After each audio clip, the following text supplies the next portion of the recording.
untuk rakyat menilai sendiri siapa yang mereka harus undi pada pilihan raya ke-13 ini. Tuan-tuan dan puan-puan, untuk tidak membuangkan masa, izinkan saya menjemput ke pentas seorang individu yang amat saya hormati dan kagumi, sasterawan negara dan juga bersih co-chairperson Pak Samad saya untuk menyampaikan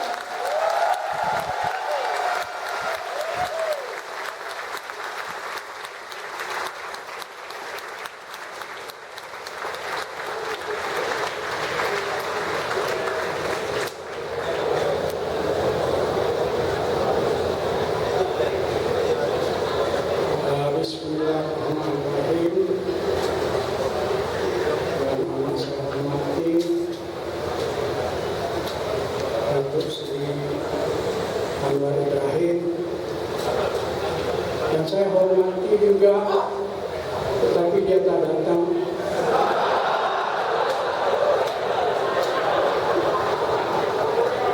Karena tak datang, saya pikir tidak wajar disebut namanya. Tapi saya tahu bahwasanya di sini, walaupun yang saya tak sebut namanya itu tak ada di sini, matanya ada di sini.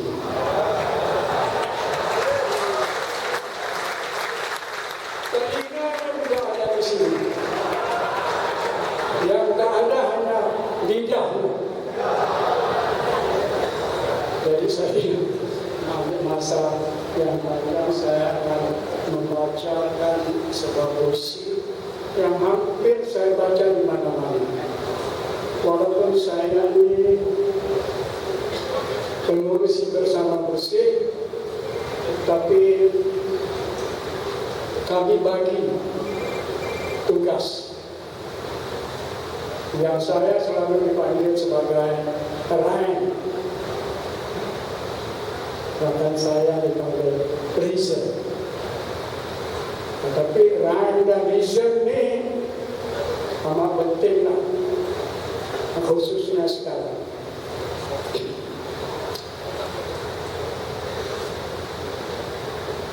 Janji Demokrasi. Malam amatlah indah, walaupun kalbu masih terderak. Kita terpaksa menyambut senyum demokrasi yang lara. Katakan merdeka tak lagi buku gah sejarah. Karena akan digalak ia untuk lebih bersejarah. Mungkin di mana-mana saja dataran suara kita.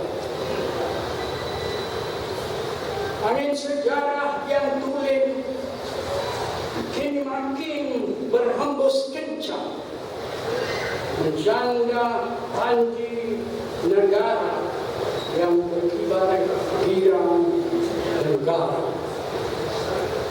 Dan seragam gelombang bumi, diri kita yang sejati menghimpun azam dan tekad untuk terus damai berbakti, menjeritkan janji demokrasi, janji demokrasi. Kita mulai terhindar untuk mengalir ke dataran. Di mana saja latih kita raih kemerdekaan, dan kita enggan menjadi lira ciplakan di dalam mimpi.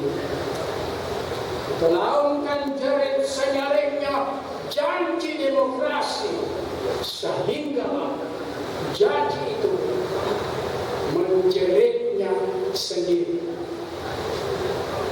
Sekian.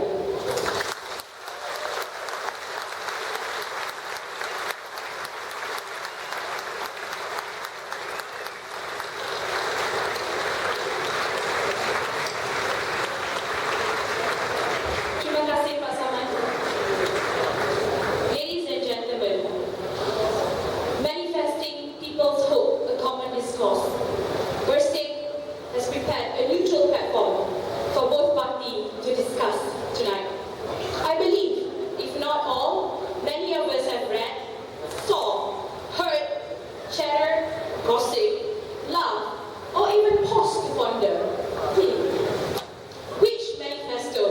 I believe in? Which manifesto appeals more to me? Which manifesto will benefit me as rakyat Malaysia? Manakah satu idaman hati?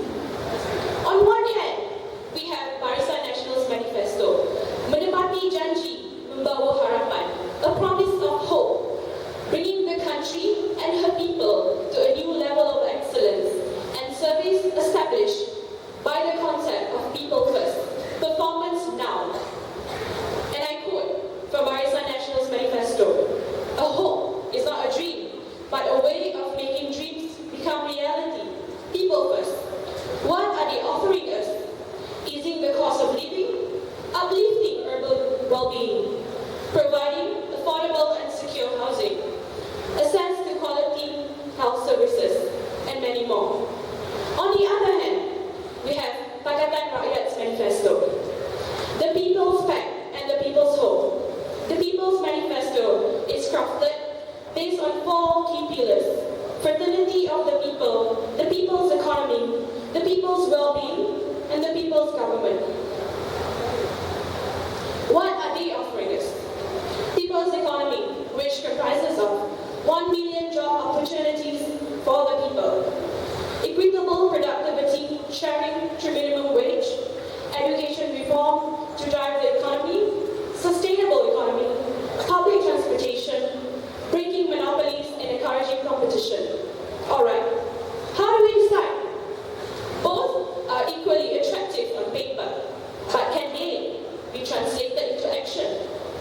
In order to answer that question, I will pass the floor to our moderator for the night. And before I do so, allow me to introduce him. Our moderator, Dr. Farouk Musa, is the chairman and director of Islamic Renaissance Front, an academic at Monash University, and a cardiothoracic surgeon, ardent researcher, has presented his work at prestigious conferences across Asia and Europe, actively involved in civil society, emerging discourse on post-Islamism, a columnist for Rakyat and Malaysia Kini, was a founding member of the Muslim Professional Forum and is now an active member of the steering committee for Bersih 2.0, a coalition for free and fair election. Over to you, Dr. Farouk.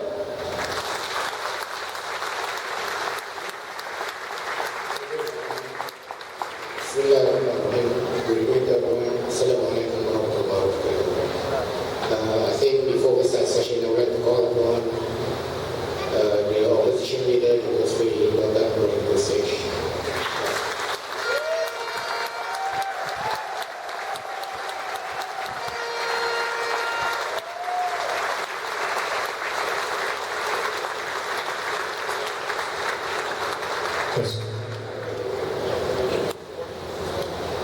First of all, I'll just lay out the format for our discussion tonight.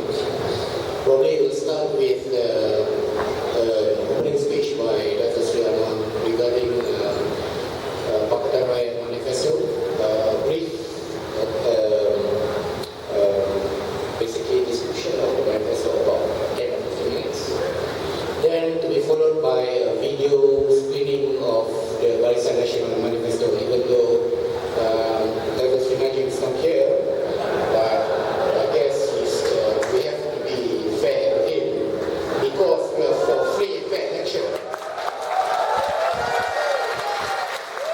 So we will give him, and it will be followed by a few questions from me directed basically to you because you are alone here. And then we will go through some of the tips from PR and Barisan Nasional Manifesto on certain topics. We may not be able to go through all of them. We have chosen 5 subtopics that we'll concentrate, and we'll ask your opinion and basically your comments about those issues. Alright, so I'll start this session by giving the floor to you for your opening speech regarding PR manifesto. So,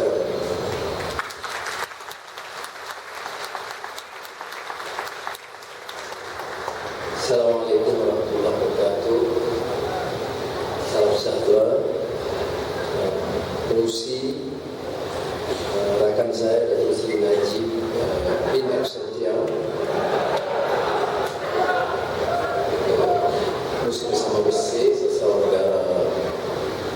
yang ketiga dan rakan dimuliakan. Pertama,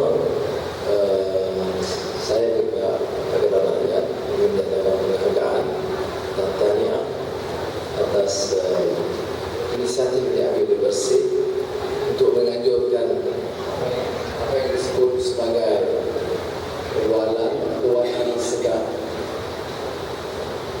promoting a reason discourse, which is really lacking in this country. A reason discourse on the manifesto is an imperative as a prelude to any elections in a democratic society, not sex videos. And I would of course thank them, and I was looking forward to have the release of this course with my colleague, the Barisan Nasional leader, Janji. Now the thrust of our manifesto, before the parliament saying so, I have actually decided to cancel all my engagements, there's 2 speaking engagements in Denke, Kuala Lumpur tonight. But I'm not in the position to cancel or postpone this debate.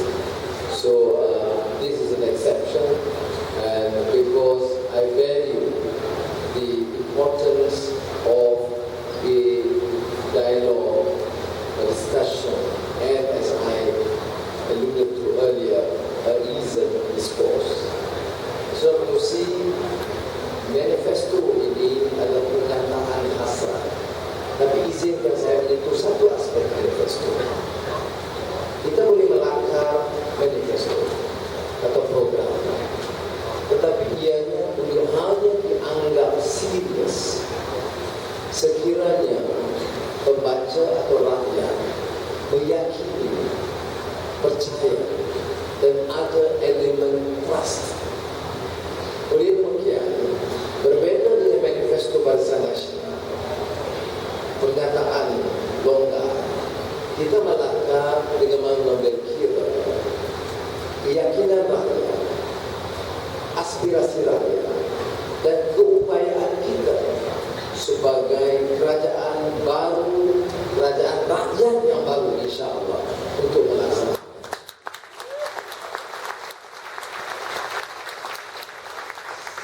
Saya tidak begini pun, kritikan yang paling utama ialah pertama, ianya populis. Kedua, bahawa ianya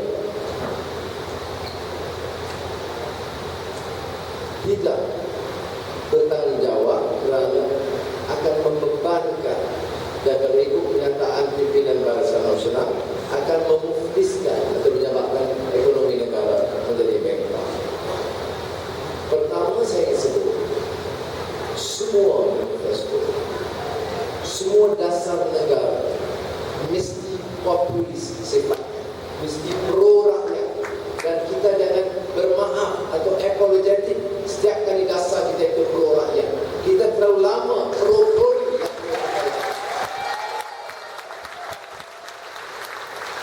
Kita menolak populisme itu kalau ianya retorik, sekadar menarik perhatian rakyat tetapi tidak bertanggungjawab. Ya, apa salahnya kalau dasar ekonomi itu pro rakyat, ia memenuhi cita rasa rakyat? Apa arti kebebasan dan demokrasi kalau dasarnya itu tidak pro rakyat? Sekarang ini orang tidak kritik bahawa dasar kita itu dasar pro keluarga, pro family and growth, dan pro golongan kaya. Dan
They're not building a new township or a new tower, a new prestigious symphony orchestra building, whatever. This is a priority as far as we're concerned. I see education as a major priority in our program. Of course, we start off with an attempt to reduce the price of petroleum and gas because our group revenue is huge and we are a net exporter and not importer of oil and gas. And that is suffice to explain that we are at the capacity to then regulate so to ease the burden of the consumers. But the main thrust of our program is again democratization of access to quality education. What do you mean by democratization of access? If the poor are deprived, if the marginalized, including the Ibanis or the Kadazans in the highlands, or the Orang Asli, or those in the remote heartland among the Malays, or the poor Chinese, or the Indian middle estate workers, do not have the opportunity to study, not to complete, but only to have an access to this education. That is why democratization of education is meaningless if it is not free and readily accessible from primary to university level.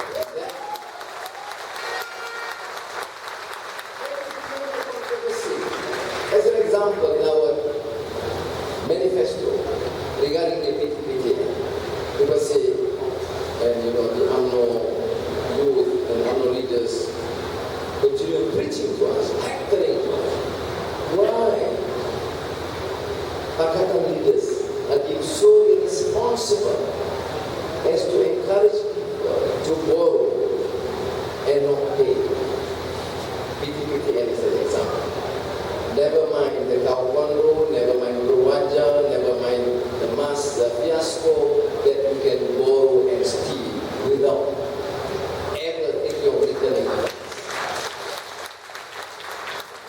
So, having with that, may I tell you this? There should not be retributive justice. Man is towards none. But no way can we excuse them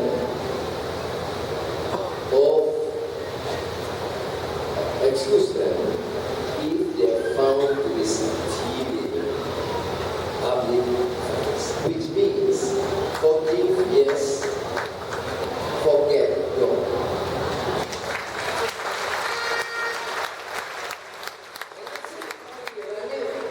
I've forgiven I've forgiven Mahathir, but I will not allow petroleum contract to be monopolized by Mozambique's company.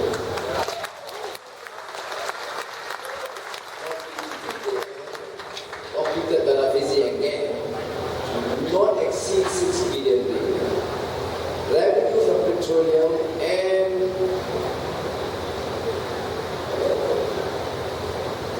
palm oil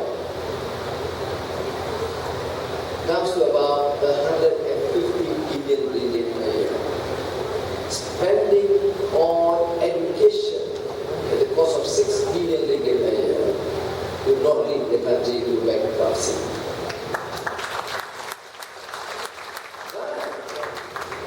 Corruption, stealing, massive commissions, that would certainly be a drain on the national economy. So, without additional expenditure, just looking at the Auditor General's report, annual report by the Auditor General, suffice to suggest that leakages, excessive spending and corruption has caused the loss of about 20 billion ringgit a year. So if we have a government that is prudent, transparent, and not corrupt, I believe, inshallah, we can resolve most of the problems and issues that we have, particularly in relation to education. Jadi saya jawab dua persoalan ini sebagai dalam mukadimah ini untuk menjelaskan bahawa ianya tidak boleh dianggap hanya sekadar program popular. Dalam program pro rakyat itu mesti digunakan. Kenapa kita harus ambil sikap macam kapitalis par excellence bahawa setiap kali ada dasar yang pro rakyat itu seolah salah? Kalau pro YTN, pro Setokta, pro Genting, pro Ananda Krishna, okey. Pro rakyat, populis. Jadi sebab itu saya betulkan salah tanggapan ini. Keduanya soal keupayaan kita berkelana. Dan saya pernah jadi Menteri Keuangan 8 tahun. Saya tidak terlalu pintar, tapi saya tidak bodoh untuk memahami bahawa kita ada keupayaan kalau kita dapat urus ekonomi dengan cermat, dengan berhemat dan elak daripada ketirisan, kebocoran, pembaziran dan yang lebih parah, rasuah yang menular.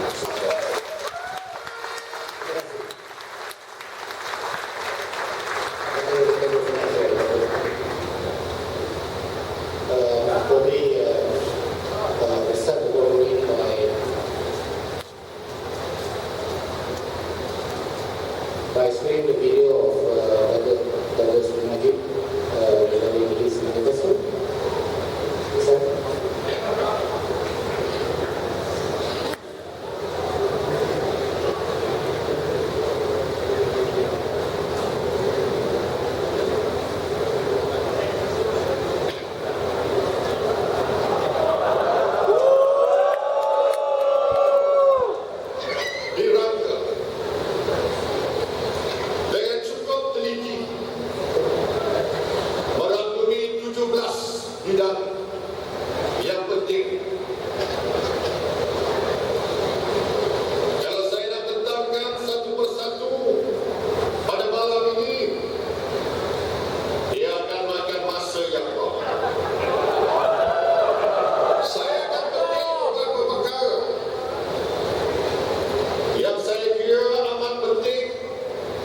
Unfortunately, the Brotherhood's new economic order does not challenge the arguments and assumptions of Mubarak's socio-economic structure in terms of market trade and giving priority to private sector and foreign investment.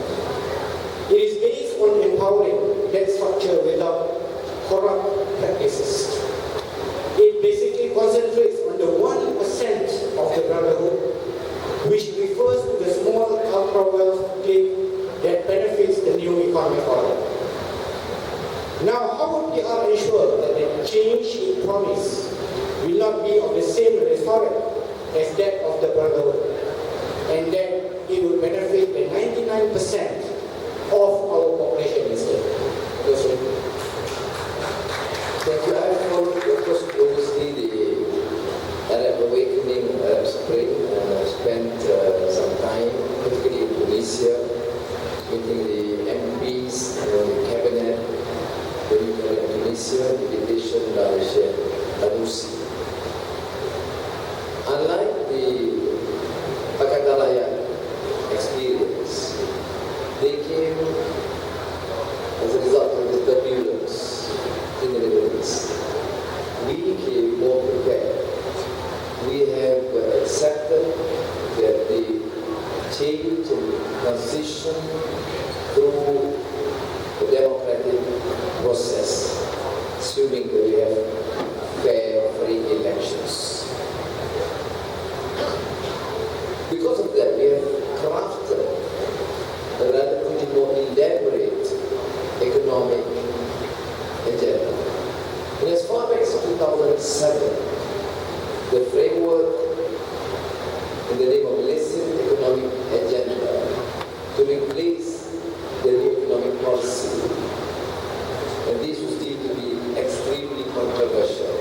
But we need competitiveness, which we have lost. We still need foreign direct investments.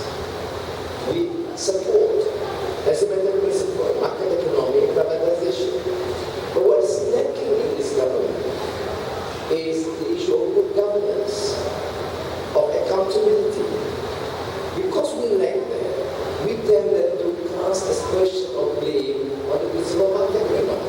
The market economy, accepting for very strong ideological left position, can be supported on condition you do express adequate concern and understanding on the notion of justice, well articulated by Amartya Sen, or John Rawls' distributive justice, which we term as affirmative action based on need, in place of affirmative action based on race. And worse, the assumption that the new economic policy will benefit the large number of Malays, we have debunked this thesis, suggesting that the new economic policy now is proven to enrich the family members and the cronies of Amman. So we will have to depend on their investments. This is a trading nation. What is lacking is there is clearly a neglect of the welfare of the workers, housing for the workers. I remember, Mr. Chairman, pardon me giving some example on our initial experiment privatization of TNB, LAN those days. The first year track record, very impressive, and they registered about 400 million ringgit profit. So they came to the Minister of Finance then and showed a great relief and satisfaction. And of course, expecting acknowledgments from me. Yes, I did. But I did caution them. I said, now that the TNB is privatized, where is your public housing program for your workers? Where is the special education program initiative for your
It's interesting. Arab Spring, Occupy Wall Street, was about the same kind.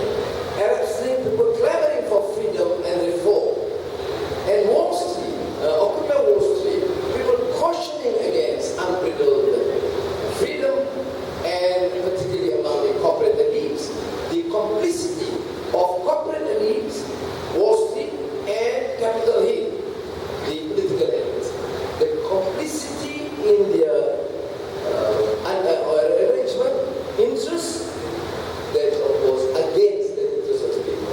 So I think we must learn. And when I went to Tunisia, speaking to the 60 MPs, I said, look, I'm all for Arab awakening or Arab Spring, but please do learn from the frustrations and criticism expressed by the protesters of Occupy Wall Street, because they have shown where excessive capitalistic venture, summarized brilliantly by none other than George Soros.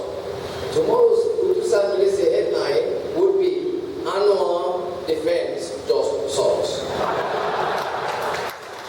But George Soros, in a brilliant article, said this, and I may disagree with him and many other things, but this is important and pertinent and relevant in our discussion in this course. One, that the problem with Wall Street is, number one, greed. Number two, the aversion to risk. It's public funds after all. State funds, public funds, you don't care. You invest, you fail, you get a good ship.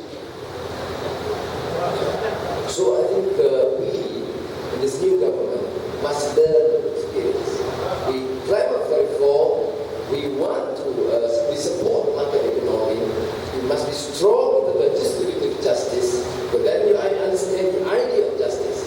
Then you must also avoid the pitfalls of excessive, unbridled capitalism presently practiced by the United States and Europe. Thank you.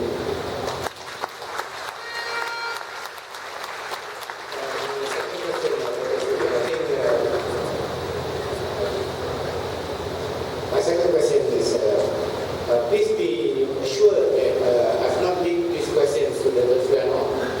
So we'd like to hear giving how to answer to all this. Second one says that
impossible statement coming from UMNO PN leaders. They can close one eye, I mean both eyes, to this. There was never a response.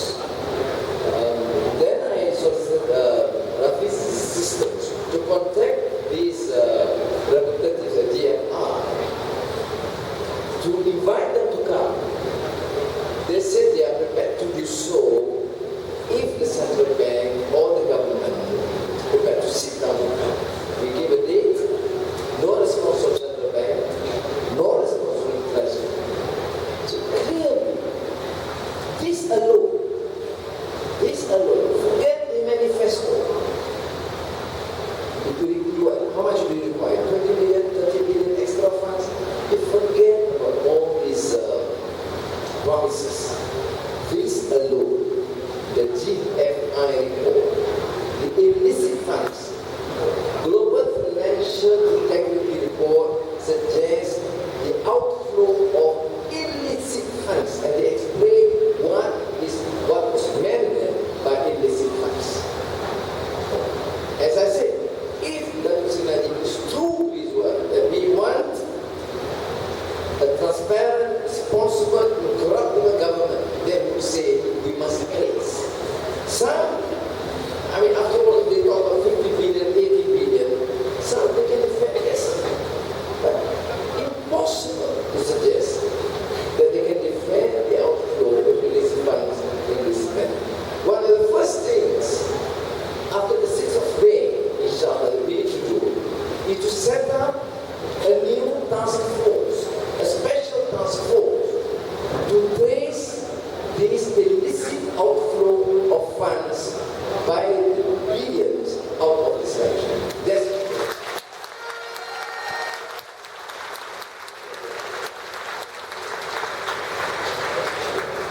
My next question is number 3. While PIHO's pledge in providing free education and relieving students from their PTBTN loan is highly recommendable, what is probably more important is whether PIHO will be able to emulate countries like Finland, for example, in terms of education. Finland has built the most successful public education system, and Finnish students have consistently been at the top of the national surveys, tests, and rankings over the past decade. Finland transformed its education system following ideas of Paulo Freire, an education professor from Brazil, who was inspired by Marx. Now, will PIHO be emulating such an education system, although it was inspired by Marx? now, in my initial remark, I stated specifically the class of our education policy, democratization of access to quality education. I did not elaborate earlier, because there's no point of having access to education. We do not enhance the quality of education at all levels. It requires proficiency in the languages. That's why we want to not close this debate, but make it very clear that we support education, free education to all.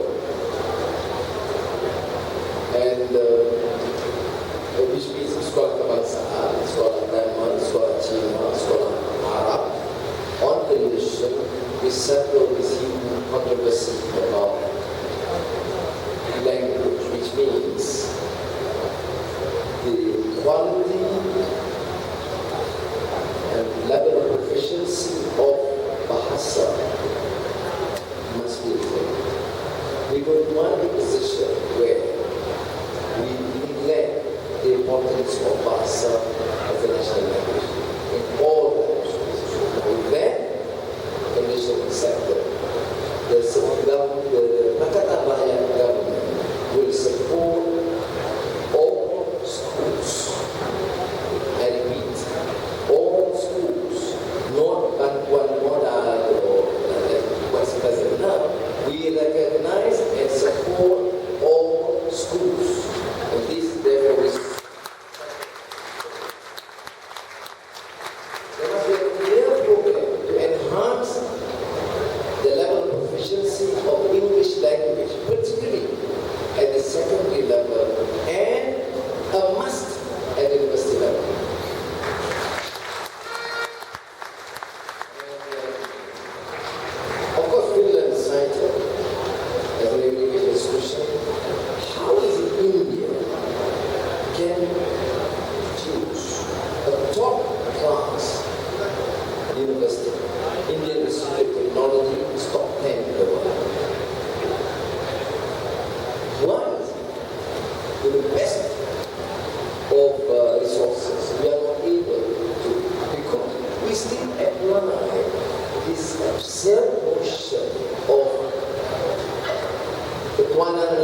Saudi Arabia.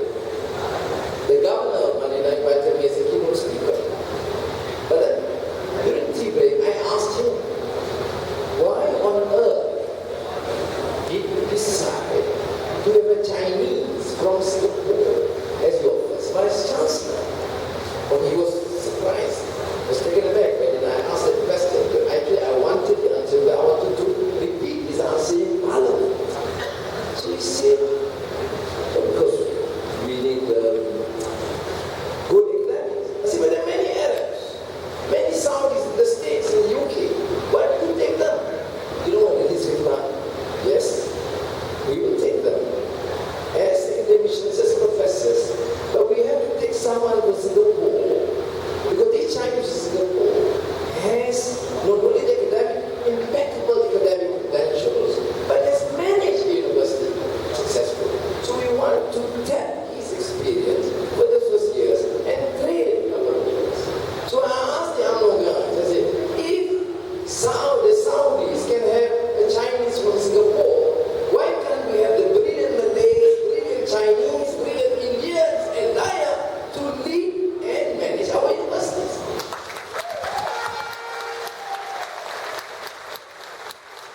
So the response from one of the UMNO stories was anti-Melayu. You know, how on earth comes about. So we have the Perkasa guy saying to look at this Chinese lackey trying to promote the Chinese academician. Completely irrelevant, in that sort of response. So I good to cite Finland as an example. I would cite even some of the Asian resolutions, which is highly commendable. I read the short stay at Oxford. I was so surprised when I met a group of Chinese students, very proficient in English. I thought they must have got the training in the UK. They said no. We had 1 year intensive in Shanghai, but the pronunciation is impeccable. The language common in English language is certainly possible. And that motivates me more. That you need to have, my dream, therefore, to have this first-class university by keeping them the best professors. I don't care. I'm sure we have some very good academics like Dr. Malays. But we have some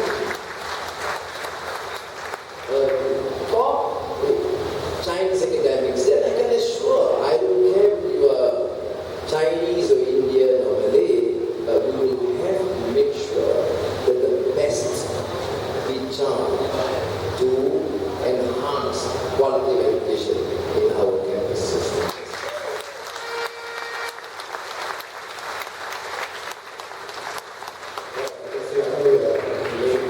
This is my last question to you. As you are aware, democracy and the rule of law are key to securing the protection and the strengthening of human rights, fundamental freedoms, citizens' rights, as well as scrutinizing and limiting government's power. While the Manifesto stated clearly that it will fulfill all the key demands by process, it did not address about the Election Commission. Since independence, the Malaysian Election Commission has presided over 12 general elections, which have not been entirely fair and clean. The lack of a level playing field for all political parties and certain actions by the EC have raised serious concerns over its impartiality and independence. Now, how certain are we that PR will ensure the impartiality of the EC if they come to power? That's all.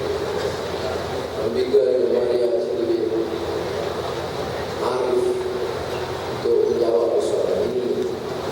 Tetapi menghadapi itu saya katakan dalam menghadapi PRU sekarang ini, kita belum dapat jaminan yang tegas untuk menjawab tuntutan bersih, termasuk jaminan kebenaran, jaminan media, dan jaminan senarai ekonomi yang sah.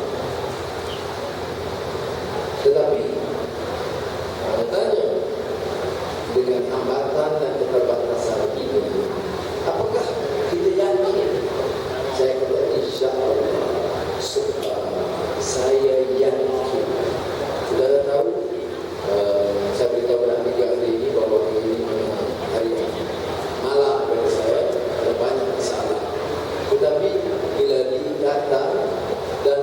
semangat rakyat itu memperkuat keyakinan saya dan memberikan keberanian, memberikan ketenangan kepada saya. Ada strength. Saya selalu menukil dari kupasan salah seorang filsuf Spanyol yang saya sangat minati,